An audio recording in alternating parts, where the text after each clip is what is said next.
everyone, my name is Korchak, and I'm the senior educator at StandWithUs. And I was asked to do a reaction video to John Oliver's recent bit that he did on the Israeli-Palestinian conflict and what's going on between Israel right now and Hamas, the terrorist organization based in the Gaza Strip. So let's dive right in. This is, by the way, the first time that I'm watching this video, so my reactions are real and raw. So let's dive in. Let's talk about Israel, because the biggest news of the week has obviously been this. This morning, the worst violence in years between Israelis and Palestinians is intensifying. Israel's military attacked new targets in Gaza, the Palestinian territory where militants are firing hundreds of rockets into Israel. And in the Israeli-occupied West Bank, Palestinian protesters fought with police. Since Monday, over 80 Palestinians have been killed and 7 Israelis in this tit-for-tat war. Okay, there is a lot to unpack there, from the horror of the situation, which has escalated significantly since then, to the use of the phrase tit-for-tat war in a conflict where you just pointed out one side has suffered over 10 times the casualties. Something which speaks to both the severe power imbalance at play here and how that often gets obscured by how we choose to talk about it. Okay, I should be surprised, but I'm not surprised that it's now been 52 seconds and there has been zero mention of two things. One, that Hamas started this round of violence by firing missiles into, first and foremost, Israel's capital, Jerusalem, and then proceeding to fire over now 3,000 missiles into Israeli southern communities, as well as into the center, the heartland of Israel, which is Tel Aviv and other population centers, targeting with the intent to kill innocent civilians. The fact that this has already been left out and that now he's going to talk about a power imbalance is remarkable. It's already framing the situation as if Israel is the powerful evil in this conflict and the Palestinians are the innocent victims. Now, don't get me wrong. Palestinians are innocent victims, but Hamas is not. And that hasn't been mentioned yet in this video. So let's see when it will be mentioned and how it will be mentioned. And look, if you are not fluent in Middle East history, I know this can seem overwhelming. By the way, he just said if you're not fluent in this history, let's be honest. The vast majority of you watching this video are probably not fluent in this history. This is something that I personally have been studying for 15 years, and I still don't feel like I've even scratched the surface. So I just wanted to point that out, that John Oliver himself, along with most people in the world today, are not qualified to talk about this conflict because they don't understand the complex history. The latest chapter in a long story you haven't read. So I'm not going to try and recap the history here, or indeed propose a solution, although interestingly, I do have one, because someone with this accent always thinks they can fix things in the Middle East. I redrew the map a bit, and I have a lot of misplaced confidence that it would work very well. All right, some humor. We all appreciate John Oliver, but I think it's important that he just said, I'm not going to go through the history. That is a problem. To understand this conflict, you have to understand the history. None of this is happening in a vacuum, and none of it started last week, last month, or last year. This is a conflict that's been going on for over 100 years. And the rhetoric, the misinformation out there has not just been about what's been happening in the last week. It has been about the history of the conflict, the roots of this conflict, and the roots of the Zionist movement. But this week's actually been a pretty good reminder that while some things are incredibly complex and require a great deal of context, others are just wrong. Take, for instance, one of the incidents that's been a flashpoint, the planned expulsion of Palestinians who've lived in the Sheikh Jarrah neighbourhood for generations. It's currently tied up in the Israeli court system, with the foreign ministry calling it a real estate dispute. But it's worth knowing that the UN's Commissioner for Human Rights has said that these expulsions would violate Israel's obligations under international law. So it is not hard to see why sanitised terms like evictions or property disputes rankle those who live there. You grew up in the neighbourhood. Your family home is slated for eviction. What is the scene right now? Well, thank you so much for having me. To start, it's not really an eviction. It's forced ethnic displacement, to be accurate. Eviction does not imply the hundreds and hundreds of heavily armed police and army and settlers polluting, blowing up your doors, throwing your children from your windows, and using brute force to throw you out in the street and assaulting and arrest you should you resist. I'm sorry. I know this isn't John Oliver. This is somebody being interviewed on CNN. But throwing children from windows, this is a wild exaggeration. And this is not what's happening. Now, I'll comment more on the Sheikh Jarrah eviction situation in just a moment once I'm done finishing this portion. But I had to call out this ridiculous exaggeration that's taking place here. It doesn't imply the grenades. It doesn't imply the rubber-coated bullets. Right. The threat. Grenades and bullets, that's not happening on a day-to-day basis. That's happening when there are violent rioters, and riots have broke out in this neighborhood of Sheikh Jarrah that has needed to be responded to by police, and the police will use force in those in situations where it's necessary. But the idea that this is happening day to day, the idea that this is happening unprovoked is ridiculous. This happens in a reaction to violent riots taking place. I'm not going to ignore the fact that there are right-wing Jewish nationalists involved in this as well, who have definitely escalated and have led and have helped cause some of these riots. But once a riot is happening, it is the responsibility of the police to quell that riot. And that is what has been happening consistently in Sheikh Jarrah over the last few months and even in years prior. The threat of eviction is accurate only in a very superficial level, in that one day you live somewhere, the next day you don't, and that change wasn't your choice. But it doesn't tell the whole story. It's like running a headline that says Matt Gaetz reaches out to Florida youth. Sure, not inaccurate, but it's missing some pretty crucial details about the exact nature of that interaction. And look, it is true that militants from Palestinian groups like Hamas fired over 1,000 rockets towards Israel this week, and that is reprehensible. Wait, nothing more was mentioned about Sheikh Jarrah. He said the evictions, it's complicated, this, that, and the other, didn't even enter into the complexity. So let's just very quickly talk about Sheikh Jarrah. It is a property dispute that is then compounded by a political conflict that's been going on for over 100 years, that is added into a layer of complexity that is a balance between Israeli law and international law. Let's understand that Jerusalem, the city, a little bit of its history. In 1948, the city was under the control of the British Mandate. According to the British Mandate, the territory was then supposed to become a national home for the Jewish people. But a war broke out, and in 1948, the Jordanians, who, by the way, had no involvement in this conflict whatsoever, decided to invade the British Mandate. And by the end of the war, they had taken control over the entire portion of eastern Jerusalem, which included the entire Old City. What they also did was they expelled all of the Jews from the territory that they had conquered. And those Jews ended up in what became Israel proper, in what was Western Jerusalem and the remainder of Israel. Now then what happens is in 1967, Israel takes back control, or takes control of a territory that, again, according to the mandate, was always meant to be theirs. Now, granted, things had changed up until that point, and so Israel's application of sovereignty in East Jerusalem was definitely questioned according to the international community. That is now another layer of complexity. These people who are facing eviction live in a home that the Jordanians moved them into during the time of Jordanian occupation of Jerusalem. They remained in that home after Israel took control over the city.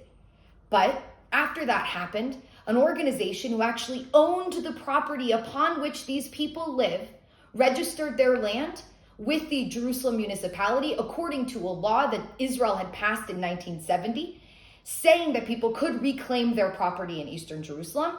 And this situation has now been in a long legal dispute.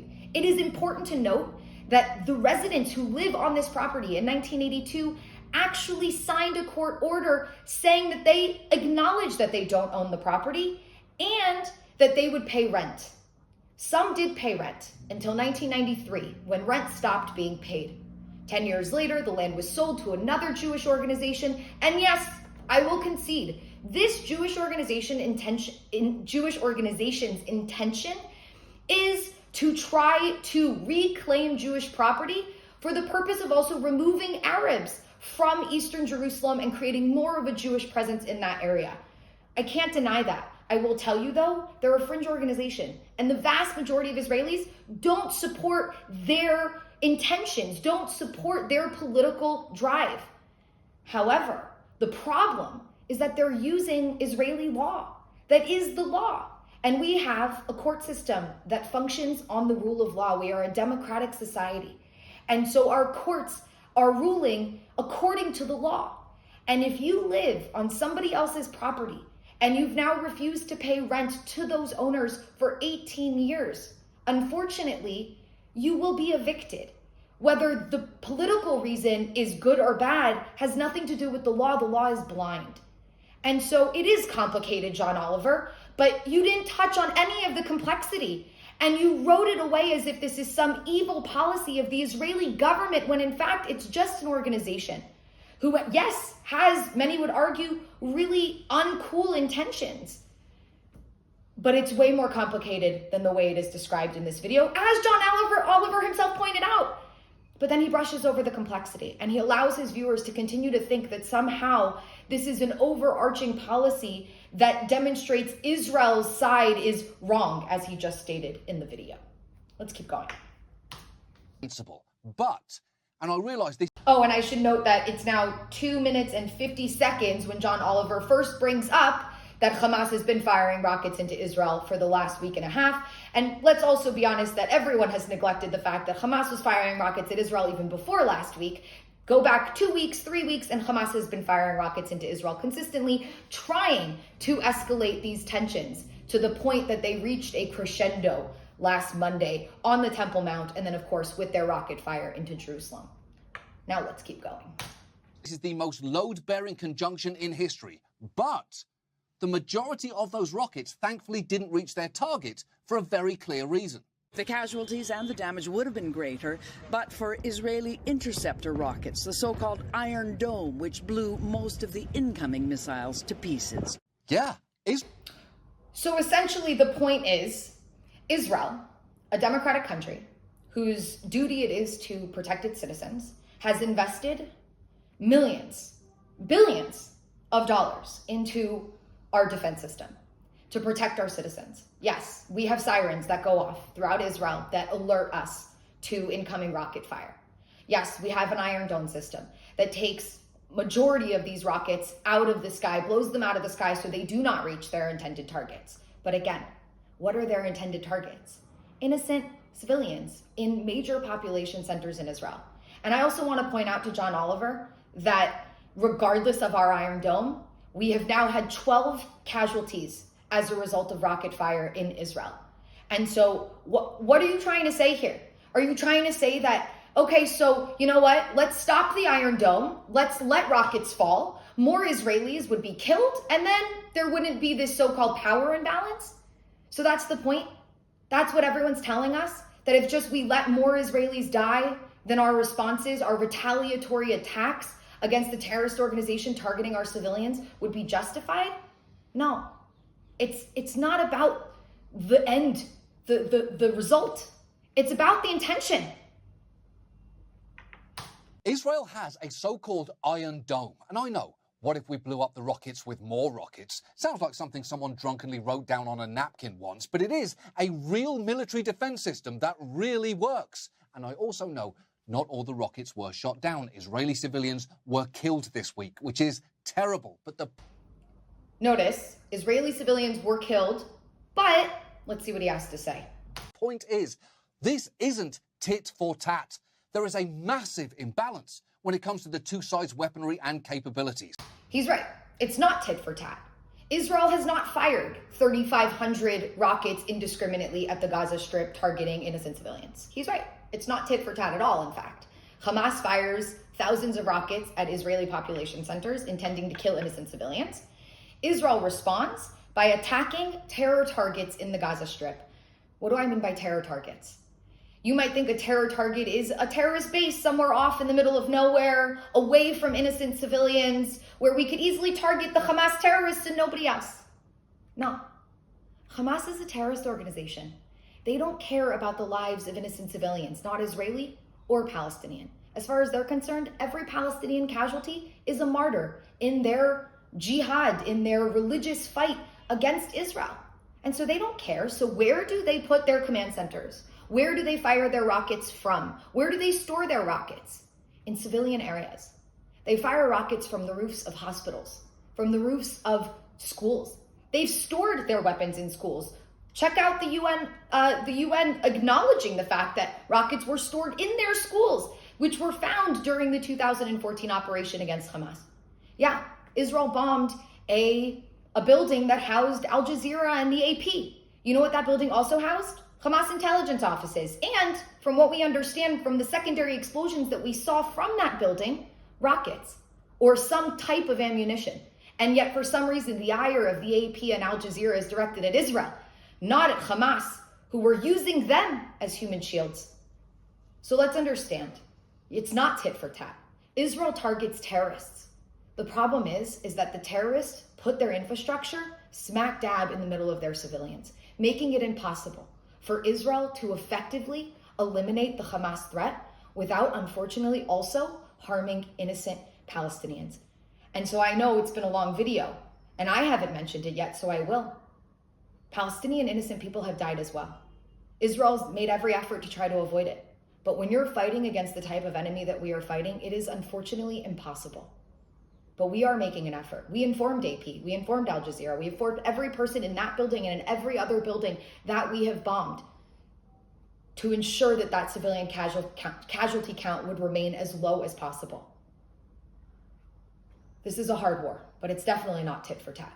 One is a terrorist, the other is a democratic country trying to protect its people from those terrorists.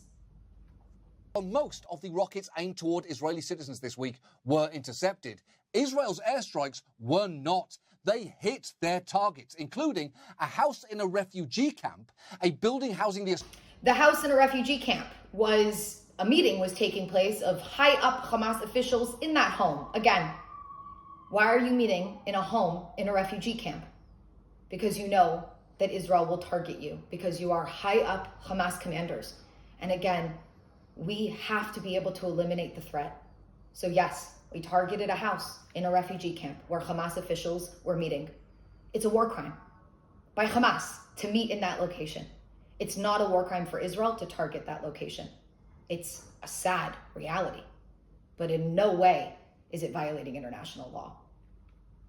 Associated Press and Al Jazeera and this 13-story office and apartment building. And while Israel insisted... Office and apartment building, i.e. a center of Hamas intelligence. Yes, it was an office building used by Hamas intelligence.